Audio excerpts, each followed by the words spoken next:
So I told you we were going to talk a little bit about modes of entry into foreign markets, and this is kind of the across the top there. You see the four basic modes of entry: exporting, licensing, joint ventures, or direct investment. And as you go from left to right, you get usually generally have a higher financial commitment, higher risk, more control, and higher profit potential. So you go from the least control, least profit potential in exporting to the most control, most profit potential, and highest risk in direct investment. And all of these methods of entering markets are valid. How you choose to do it depends a lot on your assessment of the market, of your financial resources, your willingness to tolerate risk, all of those things. So we're going to go through these one by one and sort of talk about what they mean and what they're about. So exporting, we're going to produce products in one country and sell them in another country. And there are two different kinds of exporting: indirect and direct exporting. Indirect exporting means that we just ship the goods to someone in another country and they sell them as they see fit. That's the least involved. So I need to sell something in um, Japan. There's somebody in Japan calls me up and wants to buy my product. I say, great. We arrange all of the details, letters of credit and so forth. We make sure that we're all in agreement. We ship the goods to them, they pay us, and we're done. That's it. We don't have any risk in that country. The foreign entity that's buying our goods takes that risk. So that's a really low risk situation. There's a willing buyer somewhere and they want to buy my product. I say, great, this is good, so let's do it. Direct exporting is a little bit more involved. We're still making the product in one country and selling it in another, but we have control or some control over our distribution channels in that foreign country. So we're still just exporting, but we have a little bit more control over who's selling our product and what they're doing with it. Still fairly low risk. We're passing title to someone else in another country and getting paid for it, but we may have the ability to control how they're offering it and control some of their marketing of our product in that foreign country. So we just use an intermediary. This is the detail for indirect exporting, and then this is the detail for direct exporting. You still have, well, you have an intermediary, but you control the intermediary in some way. Licensing is also very, very low risk and relatively low reward. We give someone the rights to our product, which might be our trademark, might be our patents, might be trade secrets, designs, whatever, and we get a fee back for the goods that they make and sell using our intellectual property. So this was actually in the market that I was in, a very common way for companies to enter foreign markets. So for instance, most of you should be familiar with the North Face. The North Face was a US company, and they were for many years very, very weak financially, made great products but were weak financially.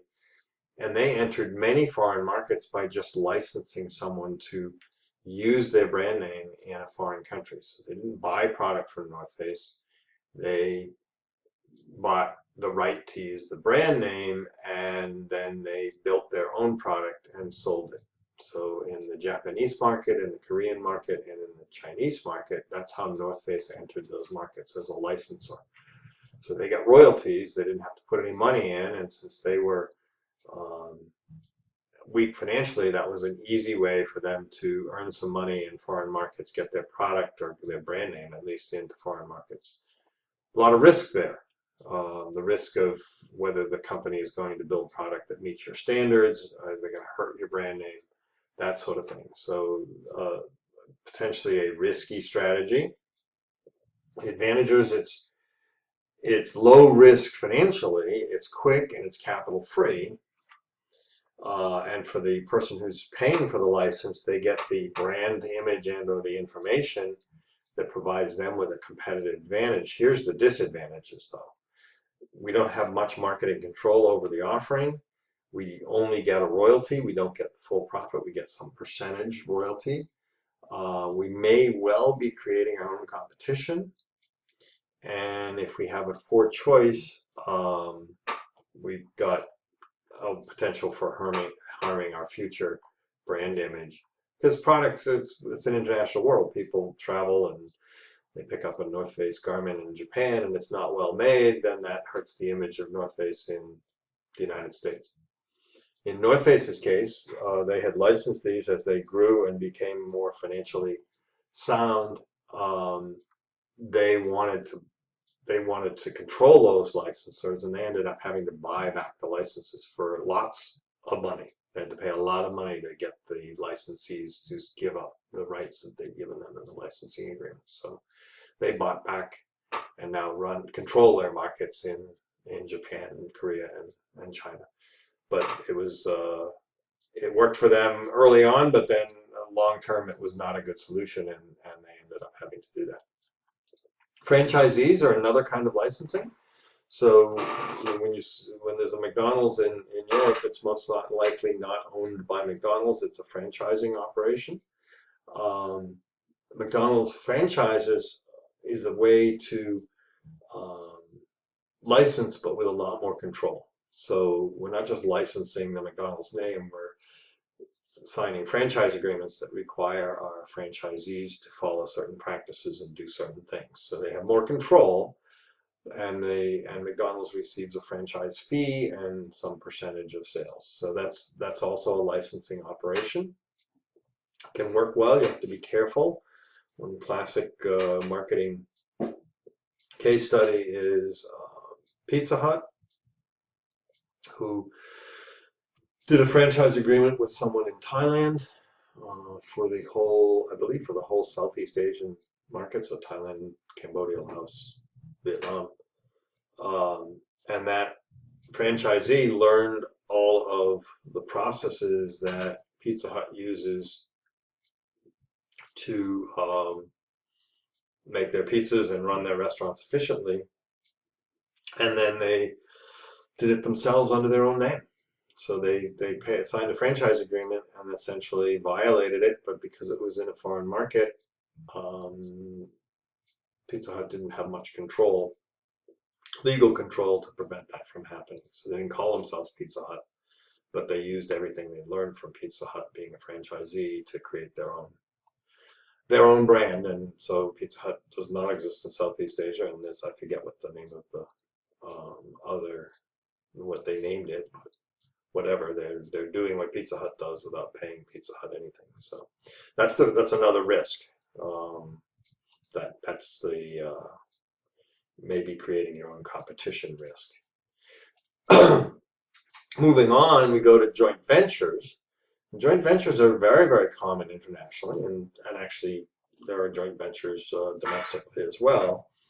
So a joint venture, we create a new entity. So it's Shaughnessy Inc. Aligns with Matsushita Inc.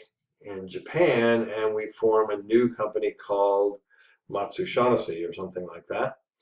And that is a shared ownership venture. So we create a new structure, corporation usually, and we share ownership, control, and profits. So we're partners in a joint venture. And those joint ventures can be set up with a 50-50 ownership, 51-49, or some other mix, 60-40, whatever. And they may have three partners. It might be 33-33-33 or something like that. The reason you do it is you want to enter a market, you don't have the resources, you may want to have some home field advantage by having a local partner that understands the market better. Lots of different reasons you might choose to do so. You may have competencies in marketing, and they may have competencies in design, and they may have competencies in manufacturing, or all sorts of different reasons you might decide to do it. Problems with joint ventures is oftentimes there's difficult decision making because you have to agree, especially if you're 50-50, you both have to agree before you can do anything. Um, which is why a lot of joint ventures are set up with a senior partner, so at least a 51% control for one partner, and then they become the decision maker. Um, Otherwise, decision making can be slow and cumbersome.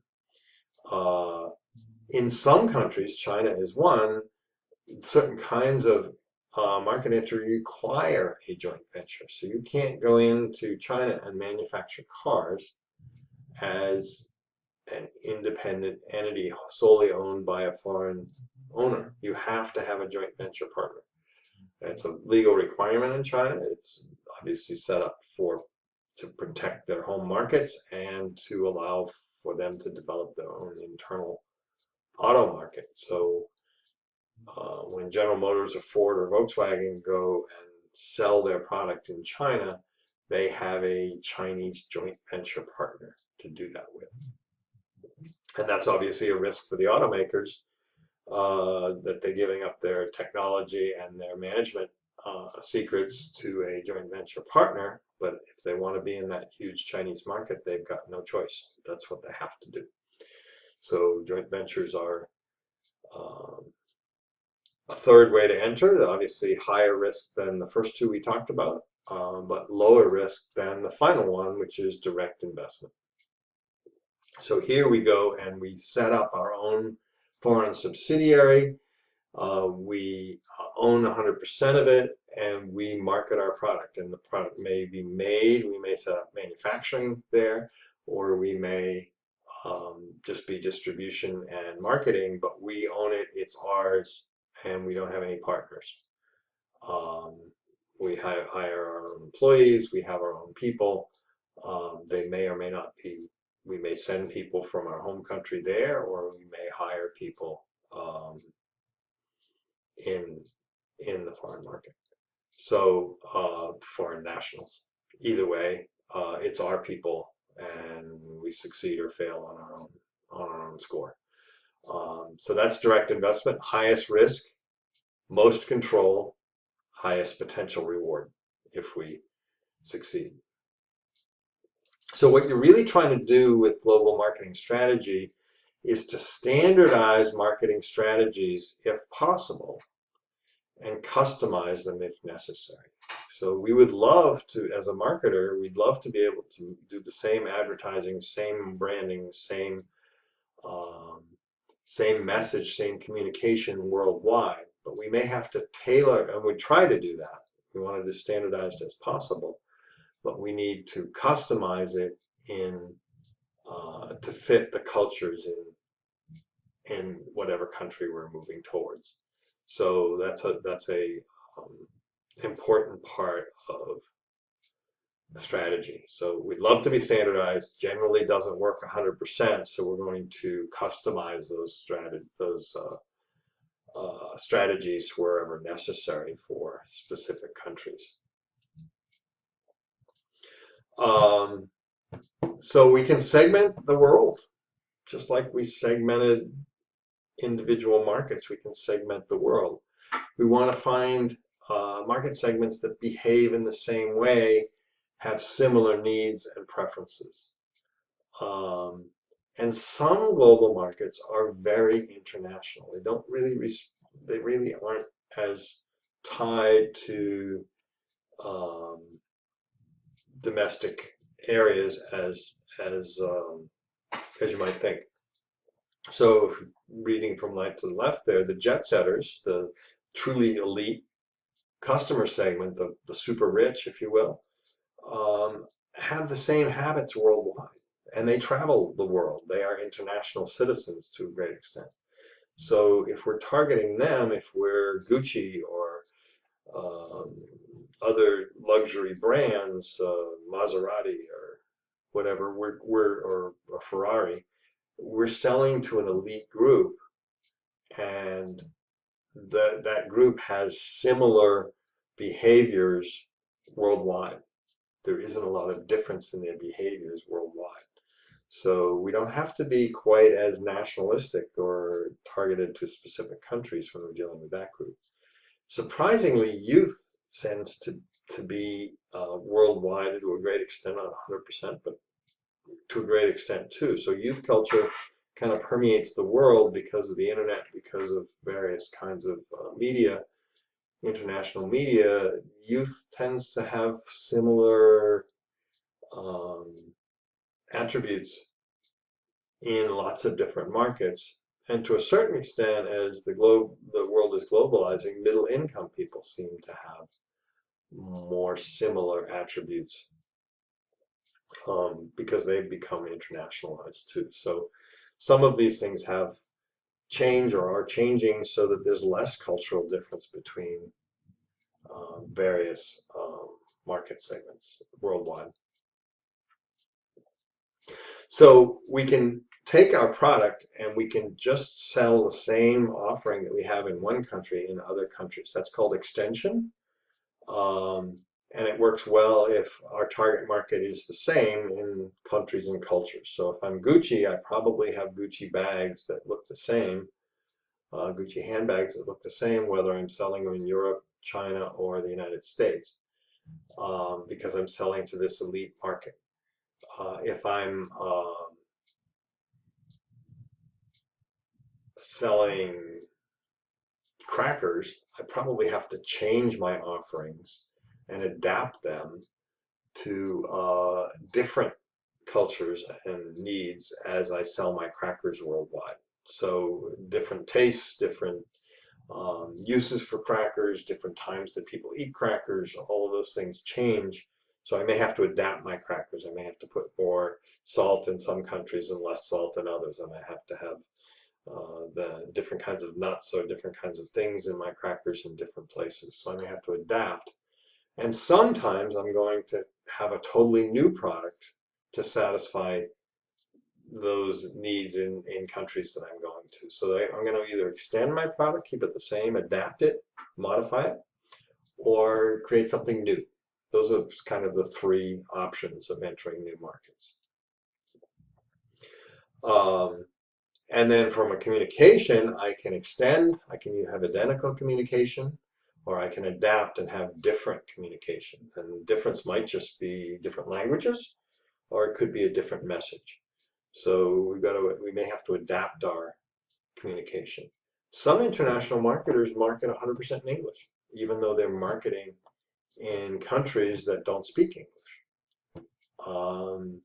English is the global language. It's the language that more people know than any other language, and it has a cachet. If I'm selling something in English, that means it's international and foreign and good in some countries. So the fact that I'm using English to advertise or communicate my product means that it's a high-end, sophisticated product in many countries. So some companies don't even translate.